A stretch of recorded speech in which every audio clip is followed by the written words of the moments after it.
So today we're going to be talking about zero trust and going to, you know, maybe be a little nerdy here and there, but I'm going to mention this a couple of times. One of the things we're offering to participants of this conference is a special sandbox environment that we have created for you that you're able to go and register for. You will be getting email invites as well. So, from our organization, that will allow you to test drive and take a look at some of the things that we're going to do today and some of the concepts we're going to introduce. Now, with that, we don't expect you to test drive alone. We're going to have one of our people to ride in the car with you as you go through that test drive, just to make sure you don't drive it off the lot and keep it. But, and that you have everything you need along the way. So, I also highly encourage lots of questions. This is a complex subject when we talk about zero trust and zero trust architecture, supporting users in this hybrid world, and the fact that our users are everywhere. So, with that, and no further ado, let me go to my first slide. Welcome to the modern world. We used to have all sorts of known work scenarios, and now all those traditional work scenarios have changed.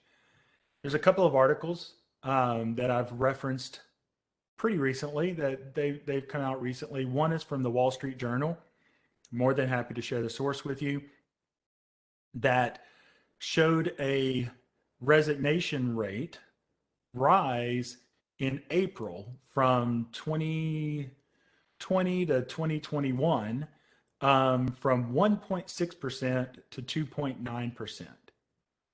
The number one reason stated in that article and in the research they did is because organizations told their workers, come back into the office.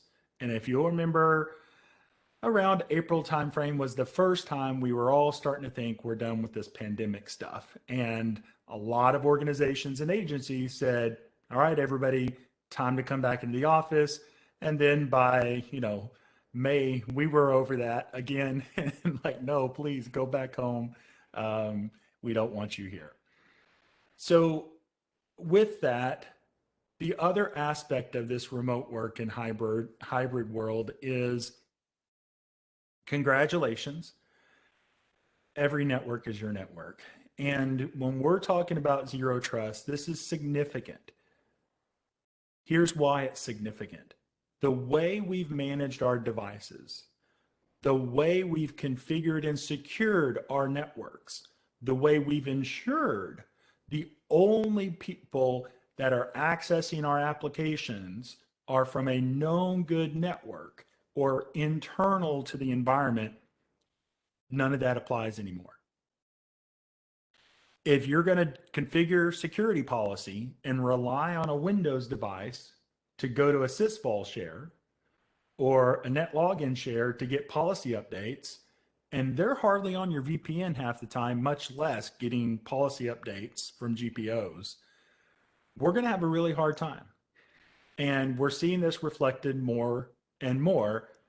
Oh, by the way, don't forget the federal government mandates on zero trust, which we're going to cover. And I'm more than happy to share this deck because I think you'll find a lot of helpful links in it as well. So let me just start off with this. What is zero trust? It is more than a product. So, all transparency.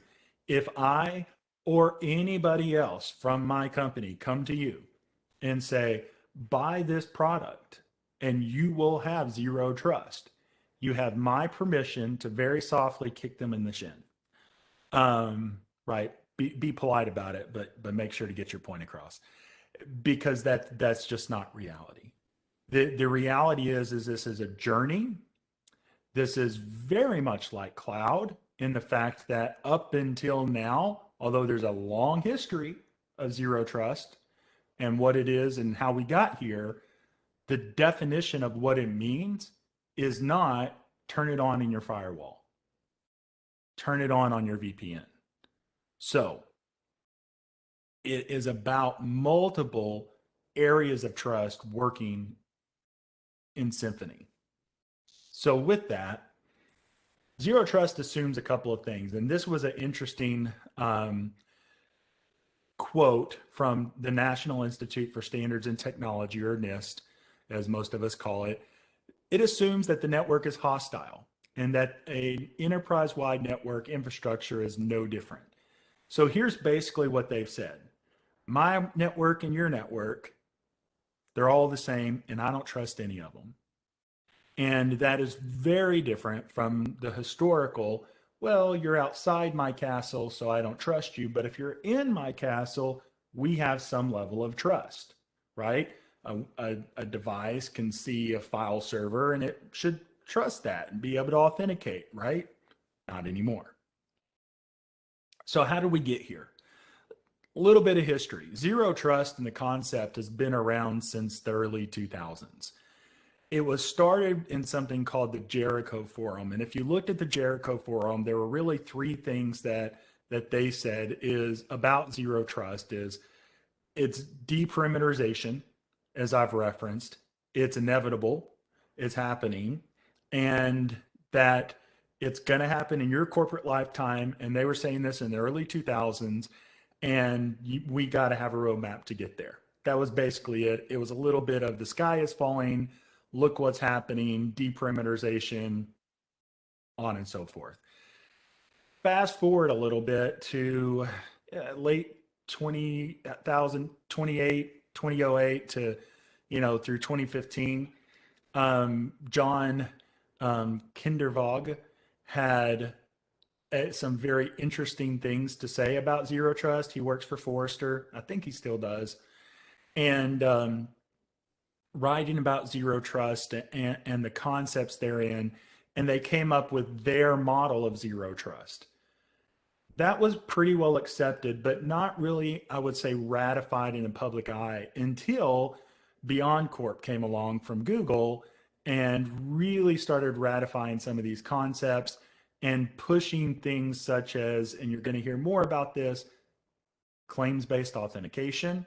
So if you've heard terms like SAML, OAuth, WSFed, you've heard of claims-based authentication. And the fact that everything is a public service, there's no differentiation between networks. We should not have these networks I trust and these networks I don't. We should just have, I don't trust anybody, right? It's not a good way to live personally, but for networks, it's a great idea. So with that comes along Gartner with the Carta framework and advances this idea. Again, Forrester revisits this in the Forrester Wave report on the Zero Trust extended architecture. But ultimately, they all say the same thing. Deperimeterization, all networks are all, there is no inside outside. Authentication and claims-based authentication, talking about device trust and security, talking about network trust. And out of all this came your standard 5 pillars of trust. And I'm going to go into that. Let's fast forward the timeline a little bit more. We are no longer beholden to industry-only interpretations of what Zero Trust is. Enter NIST 800-207. NIST 800-207 is a federal government definition of what is Zero Trust. Now, frameworks, reference architectures, Zero Trust reference architectures, all of them are great skeletons. By that, that means they have to be fleshed out. You have to put the flesh on them and make it real for your organization. Does that mean if I go to that reference architecture and I do everything in it exactly like they say, that I'm going to have Zero Trust? Maybe, but probably not. Because no two organizations, networks are exactly the same. The needs aren't exactly the same, and the user experience isn't exactly the same. So enter Executive Order 14,028. This was an executive order in this president's term that talks about improving the nation's cybersecurity. It references the NIST article. I highly recommend you go read it. If this is your responsibility, this should be your nighttime reading material. Enter the zero trust security model by, I'll just bring it up so we can look at it, right? The cybersecurity infrastructure security agency, right? And their model here. So that's a direct link to this model. So feel free to take a look at that. Also, don't forget the Department of Defense. So while most people here are not necessarily federal, as we know, all things flow downhill. And when it comes to these sort of regulations, thought processes, and material, and the way in which the zero trust pillars are framed together, you're going to see this come down into your world. Zero trust for you as an organization might just mean step one, implement mobile threat protection, because a lot of organizations don't have it. Okay. Might just mean identity-based firewalling, right? So there's a lot of things, and I'm going to go through pretty excruciating detail of what that can mean for you. And last but least, don't forget our friend NIST 800-207. This is sort of the penultimate. This is what zero trust is. It references the 5 pillars I'm about to go through. And I'm giving you the Cliff's Notes version of this. Now, before I move on and dive further into that, are there any questions or thoughts around this? I know it's a lot of material. At this point, you've probably gathered, well, don't trust anything. Every network is your network. Deperimeterization. This seems scary and like a lot of work. And wow, look at all these executive orders and different models I have to go read now to do my job. So what are your thoughts? I'm going to look over at the chat, see if we have anybody piping in. Okay. Very cool. I'm covering it very well, so there's no questions yet. All right. So let's dive in. Here's our friend, the NIST article. Again, that's hyperlinked for you, but if you want to see the link, you can take it from there. So zero trust. There are 5 pillars that hold up this table. The reason I'm using the imagery here of a puzzle is this is very much a puzzle. And where you start and where you end, it is different for every group and every organization. Like the little German boy, I highly recommend let's find the parts that are leaking and put our finger in that first. Find a way to stop that, and then move from there into a more holistic strategy. So just in brief, what we're looking at is Dutch boy. Thank you. Thank you. I was getting there, but you know. Um, so what we're looking at there is the pillars of device trust, network trust, application or workload, right? And that there's all sorts of those. Then user identity, and then of course data trust. Hopefully y'all appreciate I'm taking this from an industry perspective. I am going to mention some VMware products, but this is more about just giving you our overview on the subject. So let's start with device trust. So what does that mean? In order to say that I trust a device, let's first define device. Device should mean anything on your network. That means somebody's phone. That means somebody's tablet. That means a Windows computer, a Mac, a Chromebook, wearables, okay, whether it's a watch or glasses.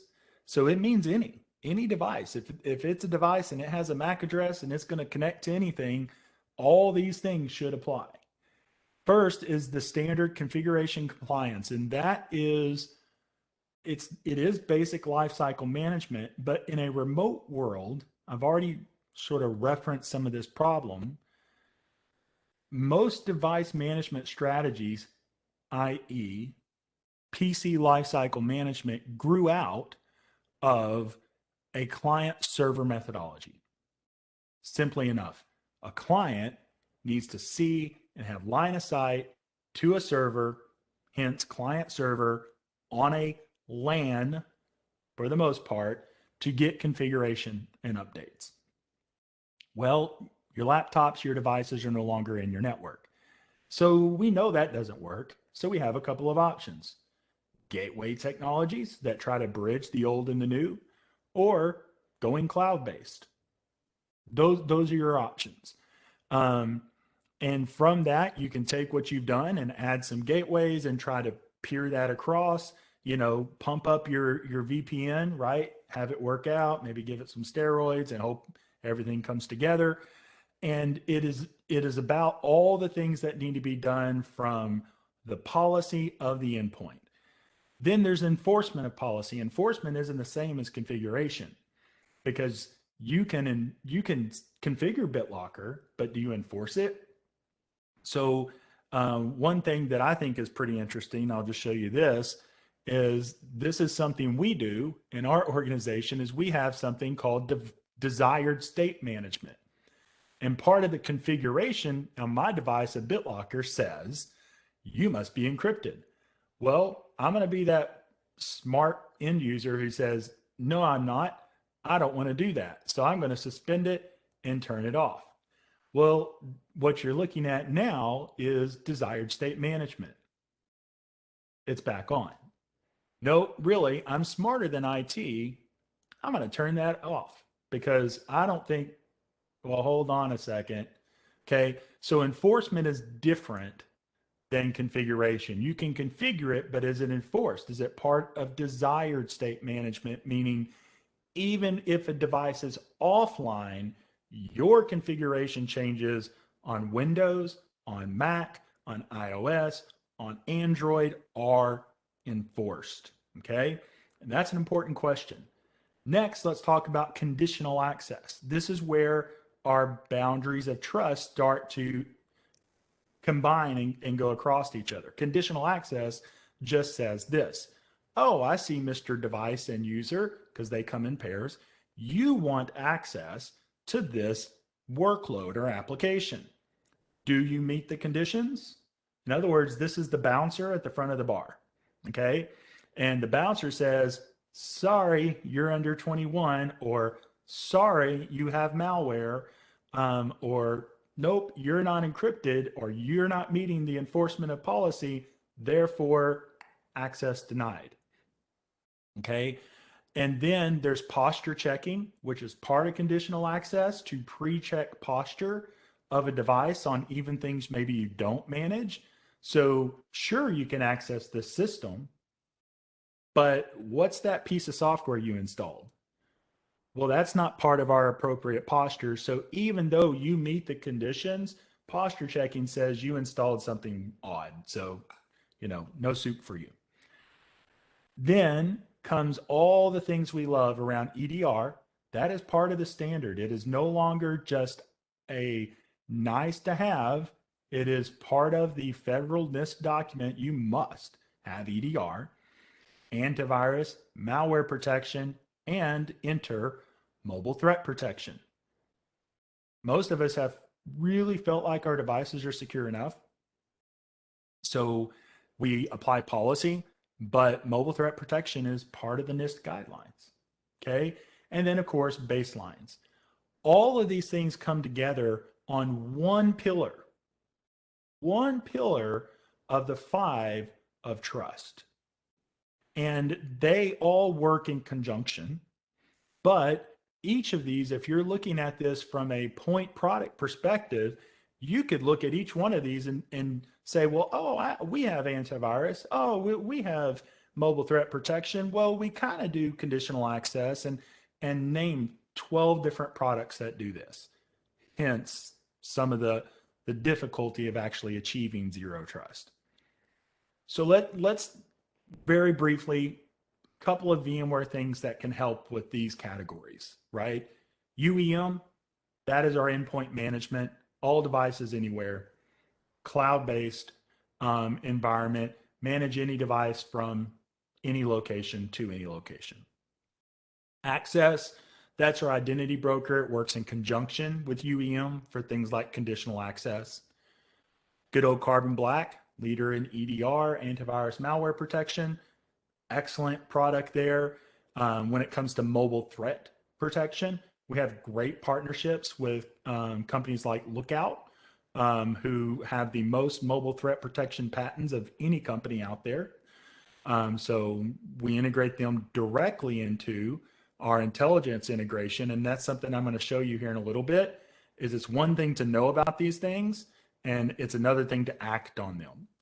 So these are a few ways VMware product-wise can help with these needs. So let's talk about network trust. If there's any questions on that, feel free to jump in as well. Awesome. So network trust, this is the Cotton Eye Joe of trust. In other words, where does it come from? Where does it go? And there are a lot of ways to handle this. First off, no networks are implicitly trusted. That is a quote out of the documents. Identity-based firewalling, there's really no reason in 2021 we should be saying that VLAN can talk openly to this VLAN. We should be saying that workload can talk to this workload, or we should be saying that user group can talk to these workloads. But we really shouldn't be saying that VLAN with its subnet mask should be able to talk to this VLAN. In order to achieve that, you need identity-based firewalling, okay? VPN is wildly untrusted, not just because of the vulnerabilities, which there have been many, but to the scalability and the cost of it. So when I say no trusted VPN, VPN is not, the struggles with it alone really take it out of the picture. So from VPN to per app tunneling. So what's the difference?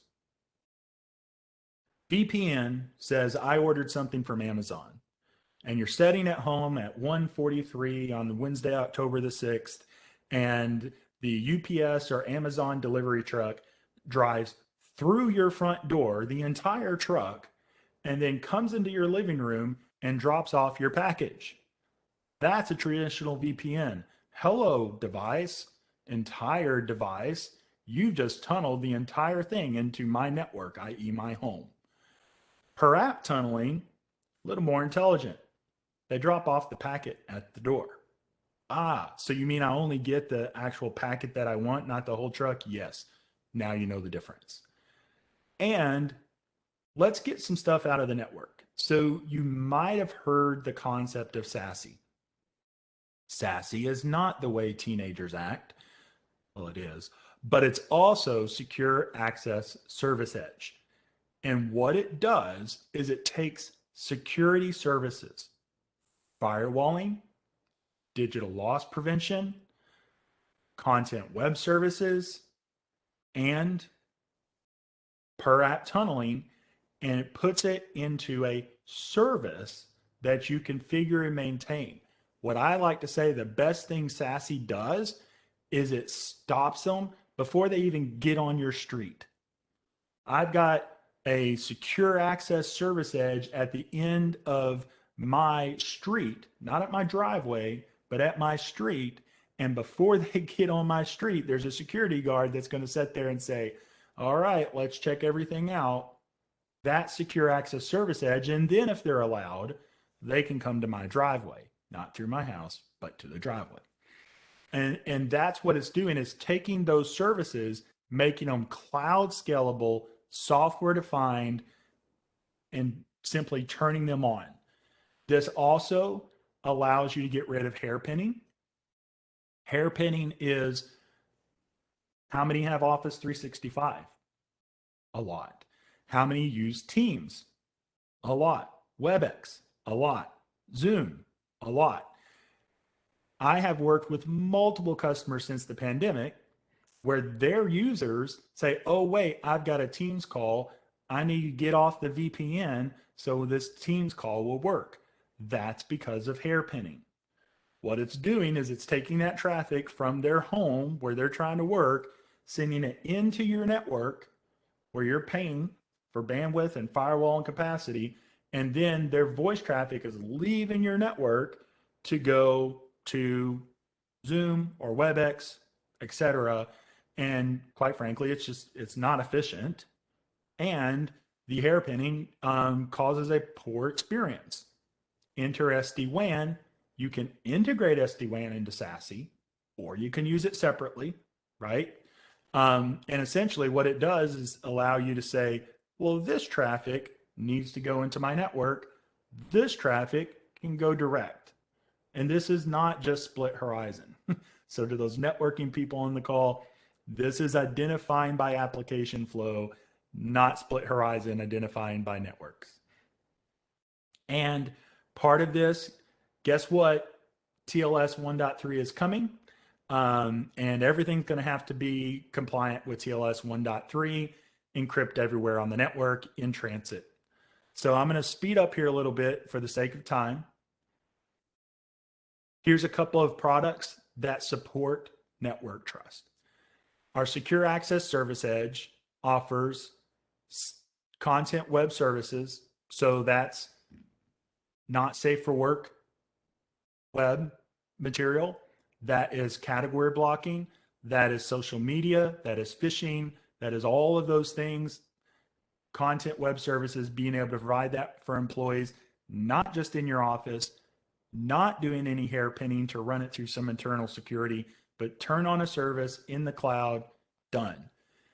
We have a guarantee in North America to be 10 milliseconds from any point of presence or POP when it comes to SASE. That means no matter where your user is, these services are available within 10 milliseconds of wherever they're at. So they go on vacation to California, 10 milliseconds. They go to Texas to check out the Alamo, 10 milliseconds. This enables you, you'll hear a lot about least privilege. This enables you to take least privilege and start identifying that and integrating with your internal networking. Also to turn on SD-WAN services with per application flow out of the box. There's 3,000 or 6,000, I think it's 6,000 apps that are pre-identified out of the box with application flows. Flow them where they need to be. Don't hairpin them through your network. Much better user experience. And then, of course, cloud firewalling is coming very soon, as well as digital loss prevention services. This is for the person who is pulling up their Google account, taking PII or HIPAA data, copying it into their Google account and emailing it. Not anymore. Okay. So the DLP services, again, that's why it's italicized, coming soon, is part of this SASE. And now, rather than being on a really great appliance inside your network that everybody's hairpinning through, instead, it's simply part of their service, part of the SASE service. VMware SD-WAN, again, the optimization there. We'll hear a lot more in the future about Unified Access Gateway, but it's what enables these per app VPNs. It is the little worker behind the scenes that's enabling a lot of these micro connections. And then, of course, don't forget our friend NSX for modern, virtual networking across all platforms. That doesn't just apply to vSphere. That applies to Amazon. That applies to Google. It applies to Azure. NSXT is ubiquitous. It's across the board. And that's network trust. I'm going to look for questions real quick.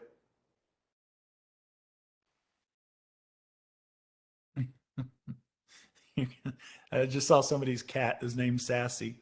I've got to pull that up. That's awesome. She attacks strangers who enter the house. Get it? There you go. Perfect. See, that's what we all need. We need your cat to protect our networks. That would help for sure. Awesome. All right. So here's a little bit of a picture, right? This kind of talks about locations where users are and devices, whether they're, home, office, or a contractor or a guest, going through the SASE services that we turn on. That's that 10 millisecond guarantee. And then directing the traffic directly, whether it's on-prem, whether it's to software as a service or cloud services with direct connections across the backbone to those, or infrastructure as a services as well. When removing VPN, what are solutions to replace network file shares? Awesome. So great question there. Most customers are looking at Google Drive and OneDrive to replace network file shares. Also, VMware, if you're looking at a VMware solution, we do have something called content that can make that content available remotely. Also, with per app VPN and connections, you don't need a VPN connection on a trusted device to open up a network file share. So you can still use them, but this file share I'm accessing, that's in Palo Alto, California. I'm here in good old North Carolina, no VPN, and there we are. And the tunnel simply picks up, I'm making an SMB connection to that, establish the per app tunnel in the background, and voila. So hopefully that helps. Backup administration applications. I think I'd have to dive further into that. So if you're saying something like a Veeam backup, backing up over the tunnel or something like that, yeah, you could. I don't know that you should. Most of those back up to like a web dev, Commvault. So yeah, you could use something like that to access a Commvault UNC path. That would be fine. But just know that that's for remote connections. Intra data center, it's you would define Commvault as a workload or application group. Awesome. Perfect. All right. So hopefully that helps. I'm always willing to dive deeper, so just let us know. All right. So zero trust application workload protection. All right. So enter a couple of things here and yep. Okay, good. So when it comes to applications, they're not just a single thing anymore. Applications are now mobile, mobile threat protection for application protection, they're client server, and because some of us are hoarders, they're mainframe. Now, I don't mean you personally, I'm talking about my family. Um, and then, of course, software as a service. So these are all categories of applications to protect. So what does that mean, protect an application? And then how does VMware play in this? So some we don't do pen testing. We hire pen testers to test our software, but when it comes to applications, most of the data breaches are from people who either had access to data or and then moved to another organization and still had access to data because nobody changed their role. That's a big problem. The whole Sarbanes-Oxley thing, that was what that entire thing was about when it first started. The CISA organization talks about isolation, and they do have a website that you can contribute to and also participate in to look for known vulnerabilities in applications. So that's linked here. Here we are. It's called BugCrowd.com, but it is part of the Cybersecurity Infrastructure Security Agency, right? And you can go through, look at all the different things here, see if you have applications that align or match those, And of course, if they have a vulnerability, it'll be posted and you can follow suit. So that's something to look at. But now here's one way in which we help with this. Well, two, one is NSXT. That's surrounding your legacy applications, everything from mainframe to software as a service to custom developed, with a network that understands the actual application and therefore can respond to changes. If you'll remember earlier, I said it's not just about blocking that VLAN and this VLAN, right? I have to actually understand that workload and these users. Also, enter something new from VMware being announced this week. This is VMware SaaS App Management.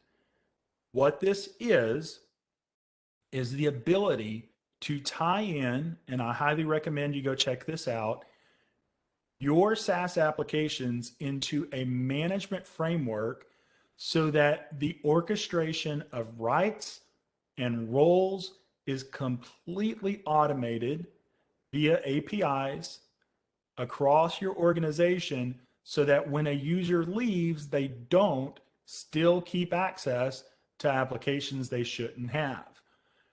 So this isn't about identity and brokering. This is about access and role-based access control across every software as a service vendor that you use, and being able to use the workflows as part of this engine to automate those functions rather than rely on, Frank in accounting to do this for you.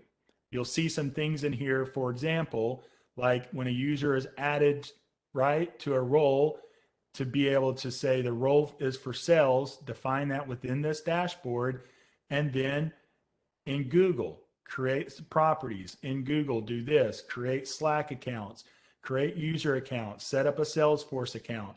And this is actually setting up their accounts, giving them the right security permissions and automating that so that you don't have 3 dozen calls to the help desk because they didn't get the permission set up correctly. And 2, when roles change, right, another workflow removes roles they shouldn't have. So I think this is an important security differentiator when looking at this, especially in this application and workload trust. User identity trust. Claims-based authentication should be your motto. Least privilege access, role-based access, modern auth. That means just no more NTLM, no more, clear text passwords. And more importantly, if you have multiple directories, federating those. So even though I have multiple directories, federate them so that it's still a single user experience.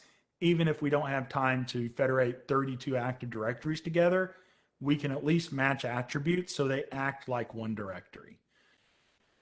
Products that help with this is our identity brokering engine with the attribute matching. That's Workspace ONE Access. Again, that's a cloud service. We turn it on and configure it. UEM with certificate-based authentication, and then employee experience management as well to actually see, who's accessing what, when, where, and how. I am accelerating here. And the last is data trust, right? So data trust, I've mentioned, this is DLP. Simple things like data tagging, which, believe it or not, a lot of customers don't do, that can be automated. There are specific products from various vendors to do that. That is not something we do. We honor those tags, and we can add tags to documents automatically, but we're not going to scan the content and tag based on that. That's not what we do. But least privilege access, and then products, the upcoming SASE digital loss prevention, and then of course the app management that I've talked about to intelligently provision across devices. Here's the point. Every single one of these is a challenge in and of themselves. Zero trust is a challenge in and of itself. If you as an organization are looking for point products to solve every single problem, I imagine you're still going to be pretty frustrated with achieving zero trust in meaningful terms. There's a big difference between the letter of the law okay, in the spirit of the law. You might be fine by the letter of the law, but security wise, maybe there's still some gaping holes. My polite encouragement to you as a listener today is to consider this a platform problem and look at it holistically. If you're just looking at zero trust of I got to do something about my VPN, okay, well, you can go buy a product and they will advertise zero trust to sell that product. But how does that integrate with anything else? How do you take these 5 pillars or states of trust and have them correlate and collate in real time? That requires a platform. So let me give you an example. Okay, and then we'll talk about how to get started. So here's the example. Let me find the right browser window. And if there are any questions to pass the time, feel free to put those in there. Christopher, are we all caught up on the questions? I believe so. I didn't see any. That doesn't Okay. mean they're not there. I wasn't sure. There was one about removing VPN. I didn't know if you had answered that earlier. I think I covered it in the material, but if not, let me know. I'm more than happy to dive a little deeper on that. All righty.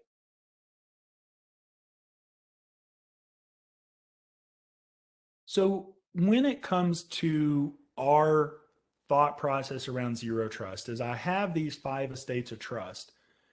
I need those estates to work together. So here's what I mean by that. What I have here is I'm looking at the Workspace ONE Intelligence automation engine.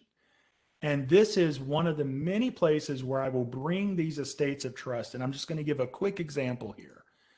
What I've done is a very simple automation that says when Carbon Black reports in, and that's device trust, okay?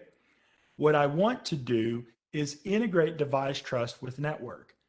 If the event that Carbon Black reports is a threat, let's first do some notifications, but now let's integrate with network trust and actually require them to start doing multi-factor authentication, right? So when I change this device's organizational group, the new organizational group requires them to use multi-factor authentication, and it lowers it from a 12-hour grace period to a 10-minute grace period. Does this annoy the fire out of the end user? Yes. Does it also maybe stop them from downloading stupid stuff on their computer that Carbon Black picks up? We hope so, right? Furthermore, I can dive even further and say, if the category threat equals ransomware, isolate the device, we're done. Sorry, category ransomware found. This is where we move from simply good security. Anything you did in any of those categories of trust would be good security, but it would not be zero trust. Zero trust means that the estates of trust work in conjunction in real time and actually does something. Remove access, prompt the end user, notify the security operations center, or remediate a problem. It doesn't always have to be negative. It can actually, oh, I see you have a problem. Let me automate the remediation. So these are all things that are part of our zero trust framework. I'm going to flash these screens really quickly because I know I'm over time.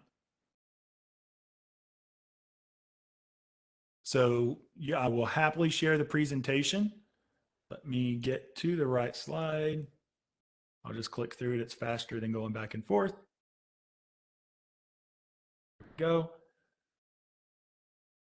And this is about what to do to get started. So, right, this is all great. How do I even start? Okay, the first off is we got to do what we're doing here. We got to talk about this. And we have to identify that this isn't just a product you can go buy. It's bigger than that, it's more complex. We really got to think about how we're doing this. So once I found a problem, And remember the Dutch boy? See, I got it. The Dutch boy putting his finger in the water thing to hold it back. That would be step one. That's a big problem. We have to do that. Somebody identified removing VPN. Well, maybe that's our biggest problem right now. So that's the first one we go after. We have to assess that. Then we're more than happy to look at VMware-based solutions. Obviously, as a group, you're going to look across various solutions. What do I have? What do I not have? And then you need to do some validation. Just because it might solve that point problem, does it fit the entire strategy? That's a really big question. Okay. I can't answer that for you. And then, of course, modernize what we can, make sure it's scalable. So this is just a introduction to the concept of what to do next. Then let me give you a few points. Relax. It's a journey. It's a journey we have to achieve quickly thanks to some federal mandates, but it is a journey.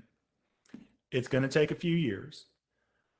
All applications are not going to fit into this. So some of them we're going to have to virtualize or otherwise containerize to make work in a zero trust world. You're going to have some that are all, and you're going to have hybrid. Good news is a whole lot of what you need to do this, it's there. The foundations are there. Many of y'all are already Workspace ONE or Horizon customers. Thank you for that. The foundation's there. This is more about people and process and policies than technology. And we're a technology provider, but we're more than happy to have those conversations. Find something easy and go for it. Okay. What has the best impact for your users? And maybe something that allows you to learn along the way. This is a VMware. If I look at a process, this is not necessarily linear. You might start over here and come back to device management, but just to look at it holistically, this is a VMware centric approach to achieving zero trust. And from a demonstration perspective, that's what I showed you just a moment ago. And I'm going to leave 5 minutes or so for questions that you might have. Hopefully this has been helpful to you and given you some industry insight into this whole zero trust thing. Christopher, did you get that final question? What was the VMware product referenced earlier? Also, someone has asked you to please go back 2 slides. I guess they were trying to get some information and didn't catch it. Not to worry. So let me pull up the chat so I have that, and you can tell me. Go back 2 slides, Tony. Maybe you can tell me which one specifically you're looking for. I think it was that last slide before your go forward one, he says. All right. I want to say it's the one right before the demo. All right, this is the one. Okay, stop on this Got one. It. All right. There you go. Is that good, Tony?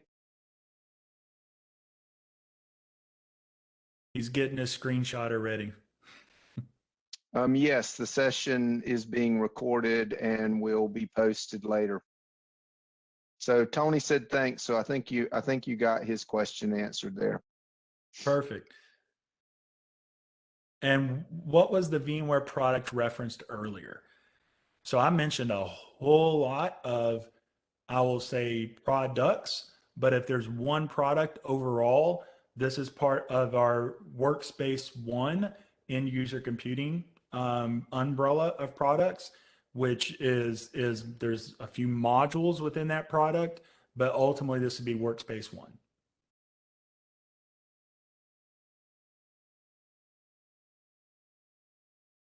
Here comes the question. How adaptable is this platform-based technology to the rapid progression of software upgrades, such as M365? And They say Vita, which I'm not sure what the Vita is referencing. Right.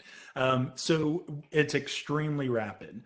So from that perspective, as we do software versioning and revision, one of the things you'll see across the platform is not only do we do self-service.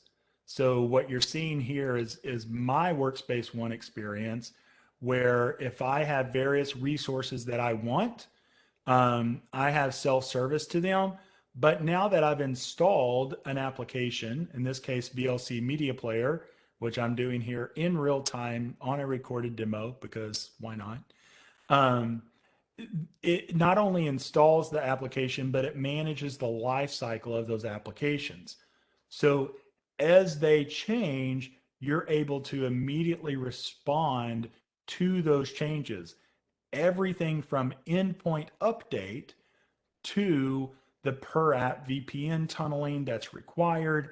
All of these things happen in real time. So if I make a policy change or if I update an application, whether it's 10 users or 10,000 or 100,000 users, they're all going to have that change in the next few minutes. So that's how that works. From that perspective, it's extremely rapid. And from a platform perspective, since this is a service, everything we're talking about today is a service, all of our products have a monthly cadence update cycle. That means you get new features, new function every single month. So there are certain customers that have a specific VMware representative that gets on with them on a monthly basis and says, okay, here's all the updates coming this month. Here's everything that's going to be different or change the behavior so that you understand what you might want to take advantage of or how you want to manage this, etc. So there's a monthly update cadence cycle for that.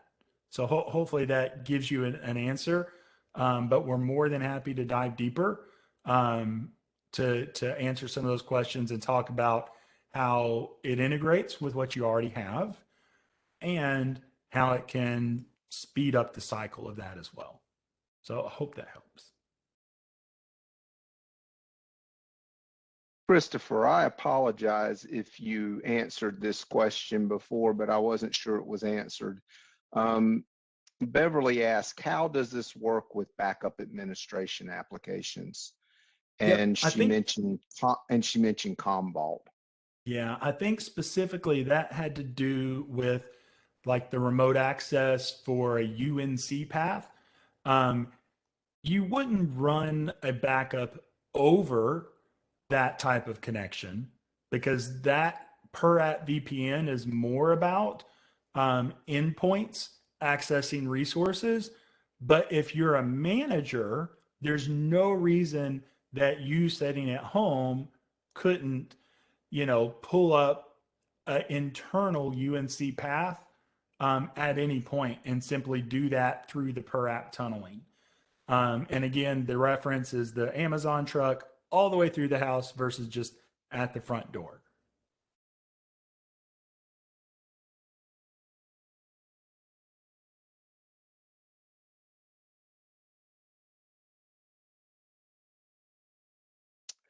So I don't see any more questions.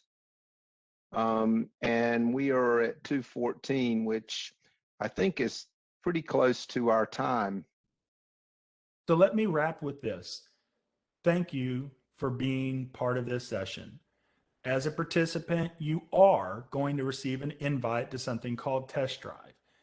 You're able to enroll devices, you're able to test per app VPN, and do all sorts of things.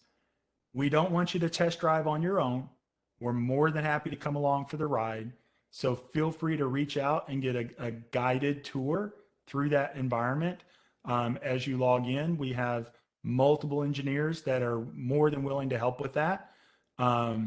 So with that, that's something that we wanted to offer specific to you as an organization. So you will be getting those invites and feel free to reach out for further information around that. Thank you very much.